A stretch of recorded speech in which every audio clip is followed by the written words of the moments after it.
what he makes of it all. Good morning to you, Justin Robert Young. Look, perhaps not the red tsunami that the Republicans were hoping for. Will this have implications then, do you think, for the chances of Trump announcing on Tuesday?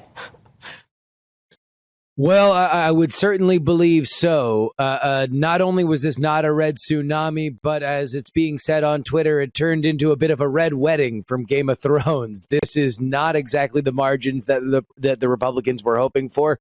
There were times earlier this evening where the projections were 30 seats in the House. Now it looks like it might be in single digits, and that's going to put new Senate Majority Leader, if he makes it there, Kevin McCarthy, in a lot of difficult positions. But as far as Trump goes, there are a lot of Senate candidates that were neophytes that had not had any kind of political experience before. They were buoyed by Trump, and they came out and lost. And that is going to not only ding Trump, but also one of the candidates that did very well was Ron Desantis in Florida, along with Marco Rubio, who's running for the Senate, a far more traditional candidate and somebody that's looked at as a rival for Trump. So, yes, I do think that looking forward to 24, this complicates whether or not rank and file Republicans believe that the magic is still there with old Donald John Trump. And how do you think Donald Trump is feeling at Ron DeSantis kind of coming up through the ranks incredibly quickly, really? It was nobody, really, 4 years ago, and an incredible defeat last night in Florida. But that does mean he could be going kind of head-to-head with his Florida resident, Donald Trump, looking at White House in 2024.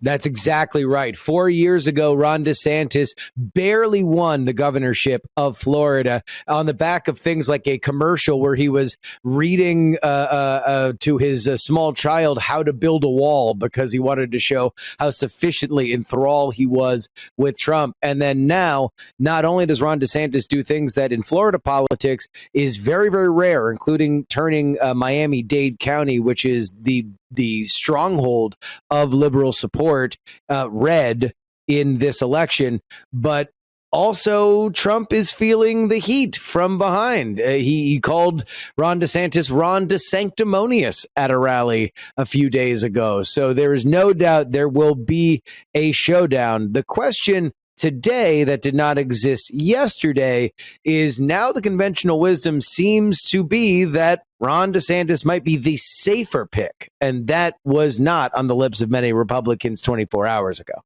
Interesting. A day is a long time in politics. Look, an hour ago, we spoke to Dr. Frank Luntz, who said a big story he thinks is going to be turnout for the Republicans. He blames low turnout squarely on the rhetoric of fraudulent elections 2 years ago that have been pushed by not only Trump, but many of the candidates that he has endorsed. Do you think that that is a fair, link that he's made there, that people just don't trust the system anymore? They haven't turned out, hence the result? Well, when you looked at the polling going into this, the number one issue that everybody had was inflation. And while that certainly is a pain point, I don't know if it turned out to be as politically efficacious as the Republicans were assuming it would, i.e. the blame was not really on Biden's shoulders, at least in some of these major contests. What it turned out is that this was kind of a back to basics election. Republicans tend to come out when there are stable candidates that have some kind of track record. If it's not Trump doing his magic in 2016, the charm is not quite there when it's a Dr. Oz or maybe a Herschel Walker in Georgia, a Blake Masters in Arizona who is currently running behind.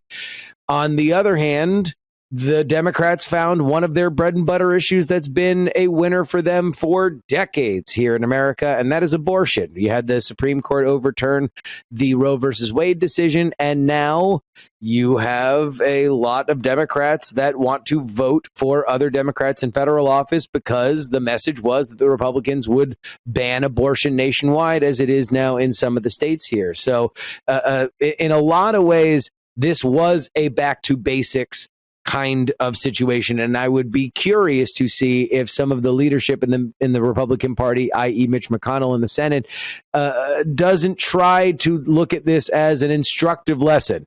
Run people that have done it before, stick to the basics, and they're probably going to have some kind of unifying message on abortion going forward.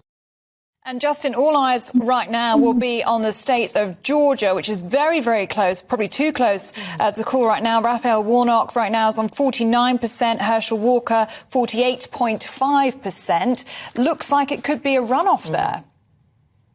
Indeed, indeed. And so for many of your viewers who are not intimately knowledgeable about some of the arcane American laws, state by state, all of these things are determined within their own borders. In Georgia, if no candidate gets over 50%, then it goes to a runoff. A reminder that the Senate in 2020 was decided based on a runoff in Georgia where 2 seats were decided. This time, depending on what happens in Nevada and Arizona, the Senate could again be decided on a runoff, and it'll be very curious to see which Republican luminaries come down to campaign for Herschel Walker. Trump, who has, the reason why Herschel Walker is in this race to begin with, you would assume, but also Brian Kemp, who outran Herschel Walker by 8 points in that state tonight.